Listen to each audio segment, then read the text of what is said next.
திமுக காரங்க டிரான்ஸ்ஃபார்மரில் ஊழல் பண்ணாங்க, 400 கோடி ஊழல் ஆயிருக்கு, இல்லை நிலக்கரி வாங்கினதில் கோடிக்கணக்கில் சம்பாரிச்சிருக்காங்கன்னா அந்த மாதிரி விஷயம் நீங்கள் வைங்க. இந்த கரண்ட்டு கட்டுக்கு திமுக தான் காரணம், அவங்க காரணம், இவங்க காரணம்ன்றது சரி. இது இப்போது ஜனங்களை நைட்டில் நீங்கள் கரண்ட்டு போடாதீங்க, ஏசி போடாதீங்கன்னு ஒவ்வொரு வீடாக போய் தட்டி பார்த்து சொல்ல முடியாது. 200 யூனிட் ஃப்ரீ கரண்ட் கொடுப்போன்னு வாய் விட்டது யார்?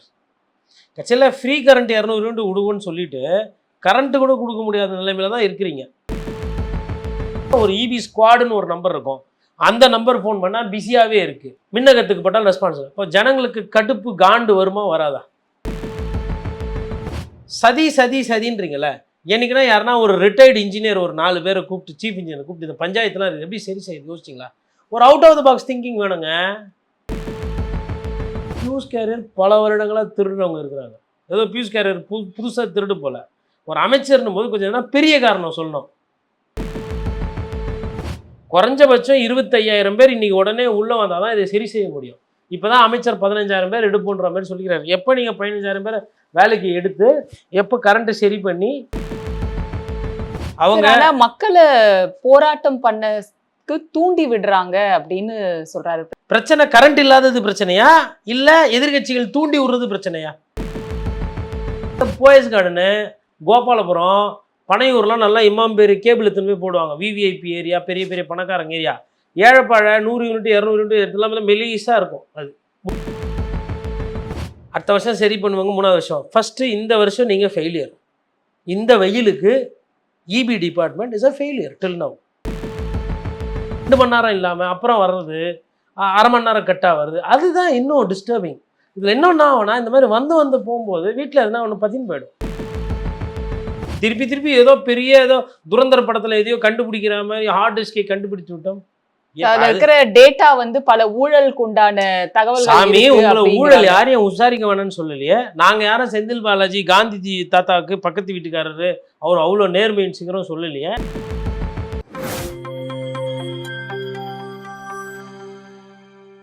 நியூஸ்பிக்ஸ் இந்தியா நேயர்களுக்கு வணக்கம். இன்றைய நேர்காணலில் நம்மோடு இணைந்திருக்கிறார் மூத்த பத்திரிகையாளர் திரு கோட்டீஸ்வரன் அவர்கள்.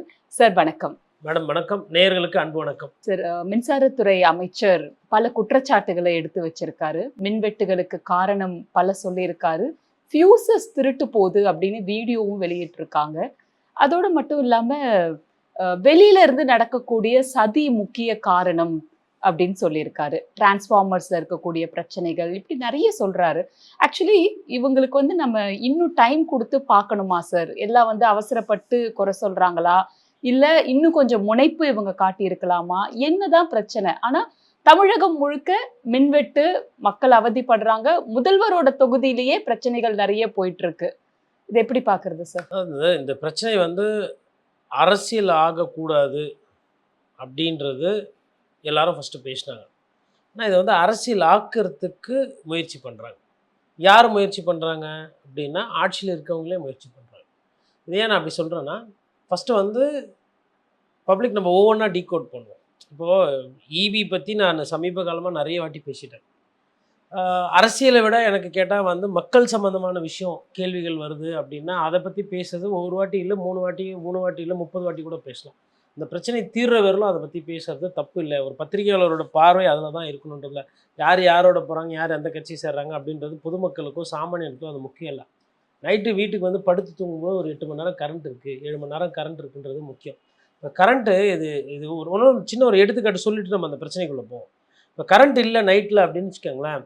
சம்டைம்ஸ் என்ன பண்ணுவாங்கன்னா, நைட்டில் தான் மோட்ரு ஓடும், இல்லை காலையில் விடிகாத்தில் மோட்ரு ஓடும். அப்போ உங்களுக்கு கரண்ட் இல்லைன்னா ஃபஸ்ட்டு தண்ணி இருக்கா இல்லையா, தண்ணி டேங்கில் இல்லைன்னா அதுக்கு அடுத்த பிரச்சனை வேலைக்கு போகிறது கொள்வது. அதுக்கப்புறமா நீங்கள் உங்களுக்கு நைட்டு தூக்கம் டிஸ்டர்ப்ட் ஆகுதுனாலுமே காலைல வண்டி ஓட்டுறவங்க இருப்பாங்க, ஆட்டோ ஓட்டுறவங்க இருப்பாங்க, கேப் ஓட்டுறவங்க இருப்பாங்க. அவங்க எப்படி இந்த டிராஃபிக்கில் அடிக்கிற வெயிலில் எப்படி பாடி சைக்கிள் எப்படி பேலன்ஸ் ஆகும்? அப்புறம் ஒரு தாய்மார் இருப்பாங்க, கை குழந்தைய வச்சுருப்பாங்க. அந்த குழந்தை நைட்டில் தான் ஒரு 3 மணி நேரம் 4 மணி நேரம் தூங்கும். ஒரு 2 நாள் 3 நாள் கரண்ட் கிட்ட போச்சுன்னா சைக்காலஜிக்கலாக பிரச்சனைகள் வருங்க மக்களுக்கு. அதோட சீரியஸ்னஸ் தெரியாமல் இவங்க ஹார்ட் டிஸ்கை காணோம், பியூஷ் கேரியர் பிடின்னு போயிட்டாங்க, இது திமுக சதி அப்படின்றாங்க. திமுக காரங்க டிரான்ஸ்ஃபார்மரில் ஊழல் பண்ணாங்க, 400 கோடி ஊழல் ஆயிருக்கு, இல்லை நிலக்கரி வாங்கினதில் கோடிக்கணக்கில் சம்பாரிச்சிருக்காங்கன்னா அந்த மாதிரி விஷயம் நீங்கள் வைங்க. இந்த கரண்ட் கட்டுக்கு திமுக தான் காரணம், அவங்க காரணம், இவங்க காரணம்ன்றது லெட்டஸ்ட் அதை வந்து கிளியராக என்னை பொறுத்த வரலாம் அது வந்து தேவையில்லாத அரசியல் நான் சொல்லுவேன். முன்னாடி இருந்த நிர்வாக சீர்கேடு இப்ப காரணம்ன்றது சொல்றாரு. அதாவதுங்க என்ன நடக்குதுன்னா ஒவ்வொரு வாட்டியுமே வந்து உங்களுக்கு மே ஜூனில் வந்து பீக் டிமாண்டு போகும், பவர் டிமாண்டு போகும். அப்போ வந்து உங்களுக்கு வந்து ஒரு 5000 மெகாவாட் கிட்டத்தட்ட பற்றாக்குறை வரத்துக்கு வாய்ப்பு இருக்குது, 4000லேருந்து 5000. இன்னொன்று நிறைய இடத்துல வந்து இந்த பருவகால மழை அங்கெல்லாம் பேஞ்சிருந்தாலும் மற்ற இடத்துல வரல.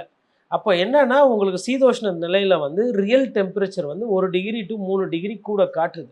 1 டிகிரி டு 3 டிகிரி காட்டும்போது வீட்டில் நிறைய பேர் ஏசி போடுவாங்க. இந்த ஏசி போடும்போது என்ன ஆகுனா உங்களுக்கு ட்ரிப் ஆகும். இப்போது என்ன நடக்குதுன்னா ஒரு இடத்துல வந்து கனெக்ஷன் வந்து பவரை ரெஸ்டோர் பண்ணுறாங்க.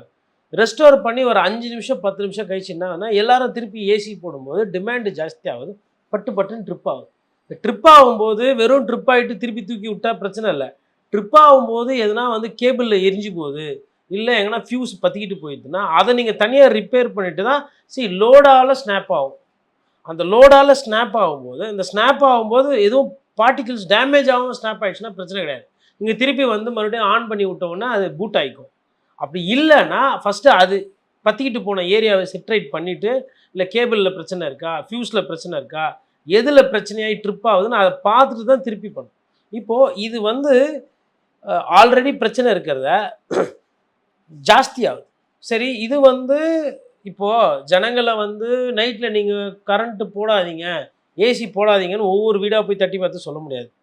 200 யூனிட் ஃப்ரீ கரண்ட் கொடுப்போன்னு வாய் விட்டது யார்? கட்சியில் ஃப்ரீ கரண்ட் 200 யூனிட் விடுவோன்னு சொல்லிட்டு கரண்ட்டு கூட கொடுக்க முடியாத நிலைமையில தான் இருக்கிறீங்க. இப்போது இந்த பிரச்சனையை ஃபஸ்ட்டு ஒத்துக்கணும். ஆமாம் இந்த பிரச்சனை இருக்குது அப்படின்னு சொல்லி ஒத்துக்கிட்டு எங்கேருந்து இந்த பிரச்சனை ஜாஸ்தி ஆகுது.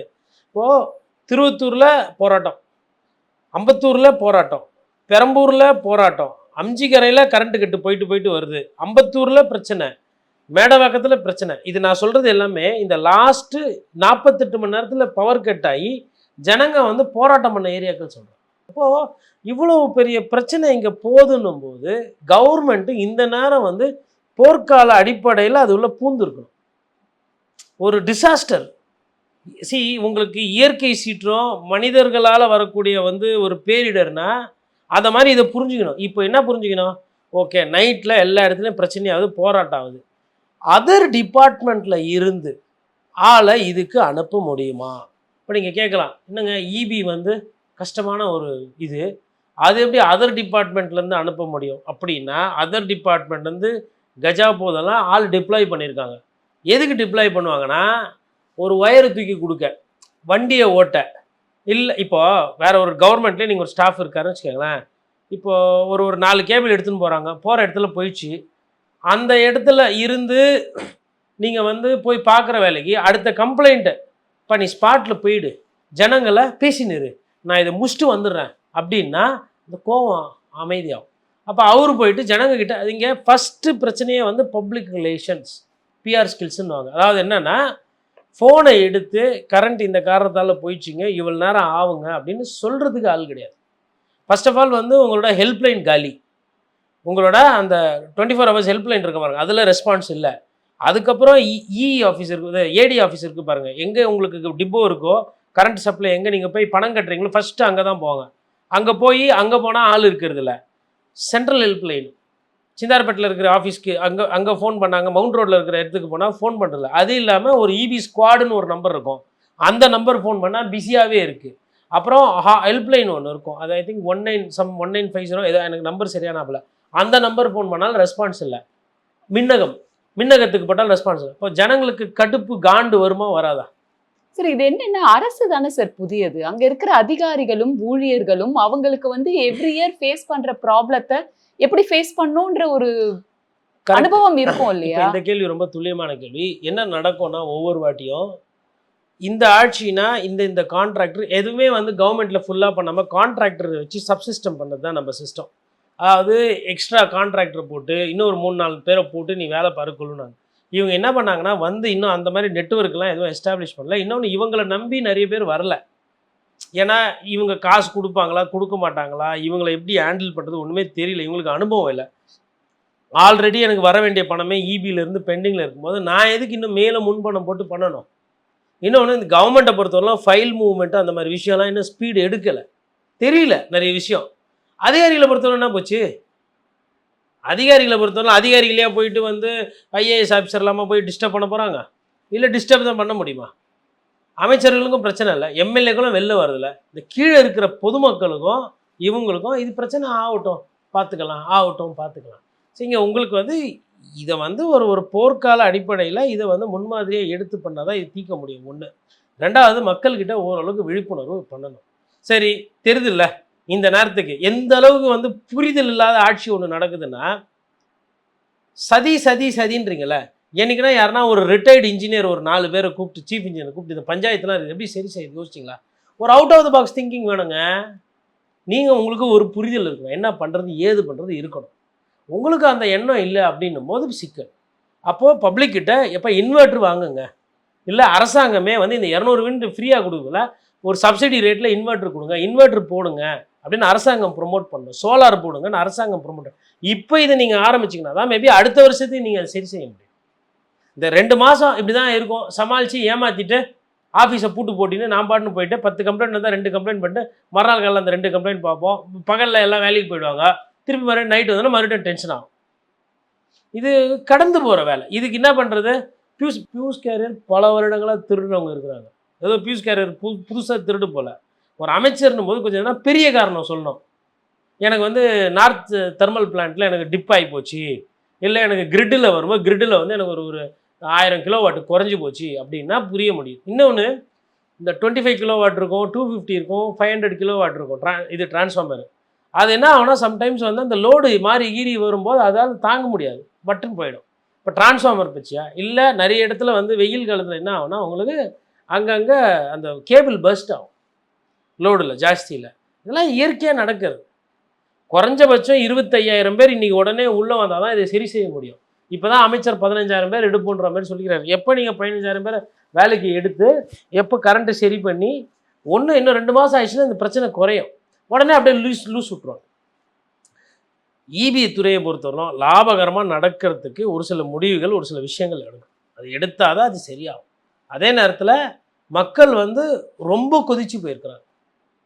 அவங்க மக்களை போராட்டம் பண்ணக்கு தூண்டி விடுறாங்க அப்படின்னு சொல்றாரு. பிரச்சனை இல்லை, யார் அமைச்சர் சொல்றாரு. இல்லை, இதை விட மலிவா பேசவே முடியாதுங்க. மக்களை எதுக்குங்க யாருங்க? இதே மக்கள் தான் உங்களுக்கு ஓட்டு போட்டாங்க, அப்போ நல்லா இனிமையாக இருந்ததா?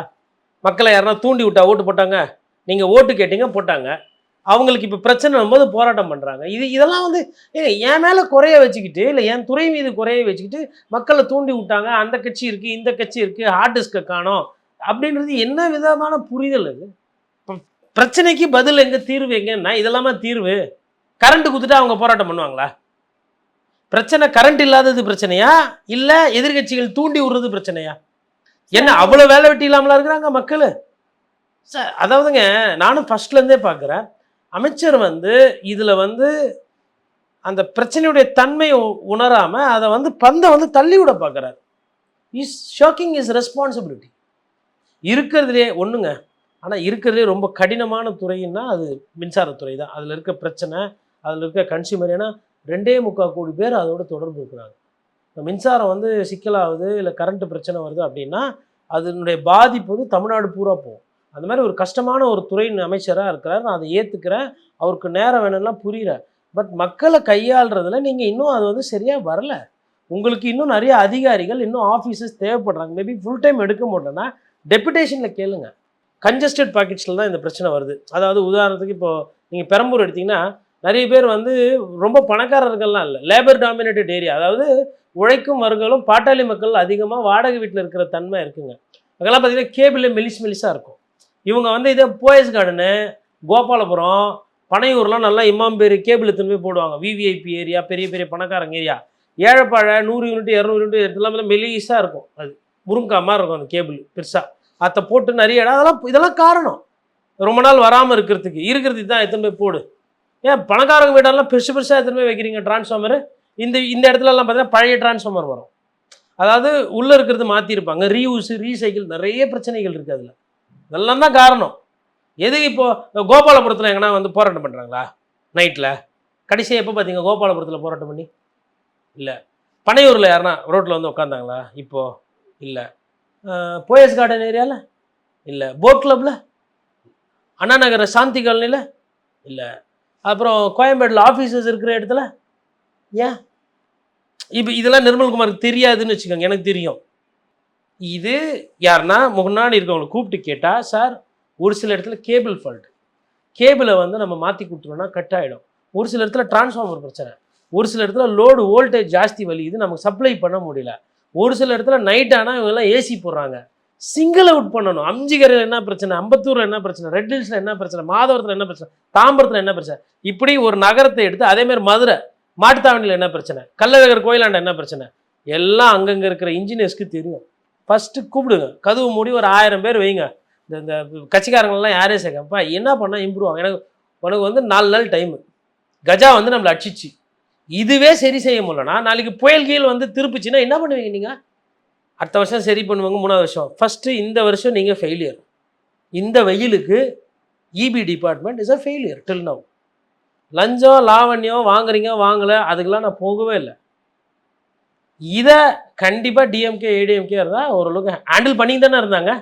இவ்வளோ மோசமாக இல்லையே. அதிமுக காலத்துலேயோ சரி திமுக காலத்துலையோ இந்தளவுக்கு பவர், அதாவது பவர் கட் 8 மணி நேரம் போய் ஆட்சியே போயிடுச்சு.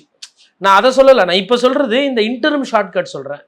8 மணி நேரம் கரண்ட் இல்லை, 6 மணி நேரம் கரண்ட் இல்லை அப்படின்னு சொல்கிறது வேறு.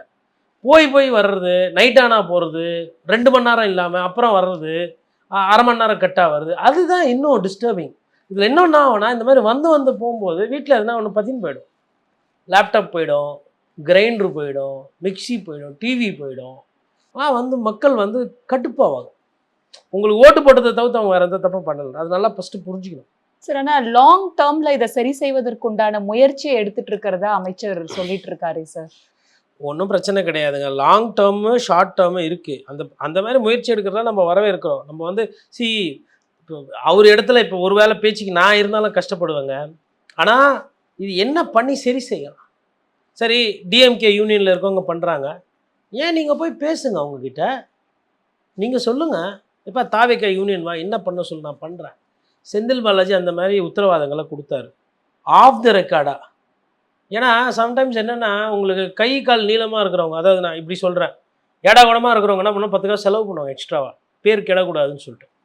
அதை பார்த்து பில்லு இல்லாமல் பார்த்துக்கலாம், நான் பார்த்துக்கிறேன், இது பண்ணிக்கோ, அப்படியெல்லாம் பண்ணாங்க. அந்த மாதிரி இந்த விஷயங்கள் எனக்கு தெரியல. அது சரின்னு நான் சொல்ல வரல, எப்படி அதை சரி செஞ்சாங்கன்றதை நான் சொல்ல வரேன். இப்போது ஒரு சில நேரத்தில் வந்துட்டுங்க, இப்போ கவுன்சிலர் தேடி போவாங்க மக்கள். 100ல் ஒரு 2 கவுன்சிலர் நல்ல கவுன்சிலர் இருப்பாங்க, இல்லை ஒரு 3 கவுன்சிலர். இப்போ பேசுகிறேன்ப்பா அப்படின்ப்பா, நேரம் அடிப்பாங்க ஃபோன், ஜெய்ப்பா என்னப்பா இது ஜனங்க வந்து நிற்கிறாங்க ஒன்றாவது தெருலேருந்து, என்ன தான் ஏன் பண்ண போகிற சார்? இல்லை சார் ட்ரிப் ஆகுது அதாவது. சரி ஒன்று பண்ணு, முழு ரோடு கொடுக்க முடியாது, ஃபஸ்ட்டு ரோடை வந்துட்டு ரோடை பாதியாக பிரித்து மெயின் ரோட்டில் போட்டு லூப்பு போட்டு ஏற்றி விடு, ஃபுல்லாக போட்டால் ஜம்ப் ஆகுதுன்னு அவர் ஒன்று சொல்லுவார். சார் அது மேலே திட்டுவாங்க சார். நான் பேசிக்கிறேயா, இப்படியா காலைல பிரச்சனை ஆச்சு நான் பார்த்தேன், இது மாதிரி பண்ணு, மிச்ச பாதி தெரு மொத்தமாக காப்பாற்ற முடியாது, ஒரு நாளைக்கு 1/2 நாளைக்கு இவங்க போட்டு விடு, 1/2 நாளைக்கு அந்த ரோட்லேருந்து எடுத்து அவங்களுக்கு போட்டு விடு, இப்படிலாம் பண்ணியிருக்கிறாங்க. இப்போ எல்லாம் திமுக கவுன்சிலர். கரண்ட்டு கட் ஆயிடுச்சுன்னா எனக்கு வந்து வீட்டில் வந்து இன்வெர்டர் இருக்குது, இல்லை ஜென்ரேட்டர் வச்சு நான் ஏசி ஓட்டிக்கிறேன், எனக்கு நான் போச்சு. தெரியுதுங்களா எதுக்கு ஒத்து போனோம், எதுக்கு நிறைய விஷயம் இவ்வளோ இருக்குது. இது மாதிரி ஹெல்த் மினிஸ்டர் கஷ்டம். எதனா ஒரு ஹாஸ்பிட்டல் எதனா, அதனால தான் சொல்கிறேன், இதனுடைய டேஞ்சர் தெரியாமல் நீங்கள் விளையாடிக்கிட்டு இருக்கிறீங்க. ஹார்ட் டிஸ்கை காணும், அத்தை காணும், ஹார்ட் டிஸ்க்கு காணும், ரிஜிஸ்ட்ரேட்டில் போய் புதுசு வாங்கிக்க வேண்டியதா, பழசு கம்ப்ளைண்ட் கொடுத்து எவ்வளோ தொழுவு பக்கம் தானே. திருப்பி ஏதோ பெரிய ஏதோ துரந்தர படத்தில் எதையோ கண்டுபிடிக்கிற மாதிரி ஹார்ட் டிஸ்கை கண்டுபிடிச்சு விட்டோம். இருக்கிற டேட்டா வந்து பல ஊழலுக்கு உண்டான தகவல். சாமி, உங்களை ஊழல் யாரையும் விசாரிக்க வேணும்னு சொல்லலையே. நாங்கள் யாரும் செந்தில் பாலாஜி காந்திஜி தாத்தாவுக்கு பக்கத்து வீட்டுக்காரரு அவர் அவ்வளோ நேர்மையின் சீக்கிரம் சொல்லலையே. நீங்கள் நடவடிக்கை யார் வேணான்னது? ஆர்டிஸ்க்கு ஆமாம் காணா போச்சு, திருடு போச்சு, உங்கள் ஆட்சியில் திருடு போயிடுது, நீங்கள் தான் அதை பாதுகாத்துருக்கணும். ஏதோ கருப்பு ஆடு மேயுது, எத்தனை ஆடு மேயுது தெரில, ரைட்டு ஏற்றுக்கிறோம், நீங்கள் சொன்ன வாதத்தெல்லாம் ஏற்றுக்கிறோம். கரண்ட் எங்கன்னு கேட்டால் ஆர்டிஸ்க்கு எங்கே இருக்குது? கரண்ட்டு போயிடுச்சுன்னா சரி பியூஸ் கேரியரு எங்கே போச்சு? அது திருவத்தூருங்களா? ஏதோ ஒரு இடம் திருடு போச்சு, ஆவடிக்கிட்ட, இங்கே திருவான்மை எந்த இடம் தெரில எனக்கு, ஆவடிக்கிட்ட ரைட்டா. தாம்பரத்தில் கரண்ட்டு போச்சு, அம்பத்தூரில் கரண்ட்டு போச்சு, அங்கே போன பியூஸ் கேரியருக்கு இங்கே என்ன சம்மந்தம்? இங்கே எதுக்கு போச்சு? இதெல்லாம் ஒரு அதாவது ப்ரிப்பேர் பண்ணுறாங்களாமா. பத்திரிகையாளர்கிட்ட கண்டென்ட், அதாவது இப்போ இப்படி கேட்டால் இப்படி ஒரு பதில் சொல்லி இப்படி, சார் இது வந்து திமிங்கலம் அளவுக்கு பிரச்சனை, 10 செனாகுனியை புஷ்னு வந்துட்டு பிடிச்சிட்டேன்னா என்ன இது, எதுக்கு எது சதம், என்ன சொல்ல வரீங்க? Sir it's problem. அப்போது இதுக்கு நான் சொல்கிற மாதிரி இது வந்து ஒரு இயற்கை சீற்றமாக ஒரு பேரிடராக எடுத்து இதுக்குன்னு ஒரு தனியாக ஒரு ஃபண்டை ஒதுக்கி போர்க்கால அடிப்படையில் ஆட்கள் நிறைய எடுத்து கொள்முதல் நிறைய பண்ணணும். நிறைய இடத்துல நீங்கள் போய் கேட்டிங்கன்னா அவங்க சொல்லுவாங்க ஃபியூஸ் நிறைய இடத்துல போகுது, நிறைய இடத்துல அந்த பிரேக் கட்டை வந்து பிரச்சனையாக இருக்குது, நிறைய இடத்துல வந்து கிளாம்ப் இல்லை, நிறைய ஷார்ட்டேஜ் இருக்குது, அதில் கேபிள் பத்தலை, வண்டி வேணும் ஓட்டுறதுக்கு, அதுக்கப்புறம் டபுள் ஷிஃப்ட்டு போடணும். ஒரு சில நேரத்தில் ஆளுங்களை எடுத்து தயார் பண்ணலாம். இப்போது ஒரு சில கிராமங்களில் பிரச்சனை இருக்காது, அங்கே இருக்கிறவங்கள அப்போ அங்கே இருக்கிற ஸ்டாஃபை கொஞ்சம் குறைச்சி எங்கே பிரச்சனை இல்லாமல் இருக்குது இல்லை ஹேண்டில் பண்ணுற மாதிரி இருக்குது அந்த இடத்துல இருந்தாங்கன்னா ஒரு வாரம் 10 நாள் டெபுடேஷன் கொடுங்க. இப்போ ஊருக்கு வெளியில் இப்போ கரூரில் பிரச்சனை இல்லை, கரூர் நல்லா இருக்குது அப்படின்னா கரூர் மாவட்டத்தில் என்ன ஒரு 100 பேர் இருக்கிறாங்கன்னு வச்சுக்கோங்களேன், இபிக்கு கரூர் மாவட்டத்துக்கு பூரா, அதில் வந்து ஒரு 10 பேரை 100 பேரில் 10 பேரை இல்லை ஒரு 15 பேரையும் எடுத்து கோயம்புத்தூர் கொடுங்க. அப்போது பக்கத்தில் இருக்க மாவட்டத்துக்கு அது மாதிரி பண்ணணும். நீங்கள் அது இருக்கிற ரிசோர்ஸை மாற்றி அட்ஜஸ்ட் பண்ணி இல்லை டெம்பரரியாக ஆளை எடுத்து இல்லை பர்மனெண்ட்டாக அவங்கள போட்டுக்கிட்டு பண்ணால் தான் முடியும். இது இல்லைன்னா அவங்க வந்து டார்ச்சை காணோம், கேபிள் ஒயரை காணோம், கடந்த ஆட்சியில் திருடின்னு போட்டாங்க, நிலக்கரி அவங்க பாதி மென்று சாப்பிட்டுட்டாங்க, ஹார்ட் டிஸ்க் எடுத்துன்னு போய் அவங்க ரிஜிஸ்ட்ரேட்டில் விற்றுட்டாங்க, செந்தில் பாலாஜி இன்னும் ஆப்ரேட் பண்ணி டே நீங்கள் விளக்கம் கொடுக்க போனால் கொடுத்துன்னு இருங்க. மக்கள் வந்து ஓரளவுக்கு தான் பொறுமையாக இருப்பாங்க, அதுக்கு மேலே உங்களை இடம் போட்டுருவாங்க. நீங்கள் யார் எவ்வளோ வேலை செய்கிறீங்க, உங்களோட கெப்பாசிட்டி என்ன, ஃபஸ்ட்டு வந்து உங்களால் எனக்கு பிரச்சனை இல்லையான்னு தான் பார்ப்பாங்க மக்கள். இப்போ நீங்கள் பஸ்ஸில் போகிறீங்க, இந்த பஸ்ஸு கரெக்டாக நிற்கிது, கரெக்டாக ஏற்றிக்குது போதான்னு தான் பார்ப்பாங்க. பஸ்ஸில் எவ்வளோ ஊழல் போகுது எவ்வளோன்றது ரெண்டாவது. நீங்கள் பஸ்ஸே சரியாக விடலன்னு வச்சுக்கோங்களேன், ஜனங்க கோவத்துக்கு வருவாங்க. அதனால தான் சொல்கிறேன், மக்கள் சம்மந்தமான விஷயங்களை வந்து இன்னும் கவனத்தோடு பார்க்க வேணும். நிறைய பிரச்சனைகள் இருக்குது, இந்த பிரச்சனைகளோட தீர்வை புரிந்து கொண்டு அதற்கேற்ற மாதிரி பண்ணணும். நன்றி சார், வணக்கம். நன்றி.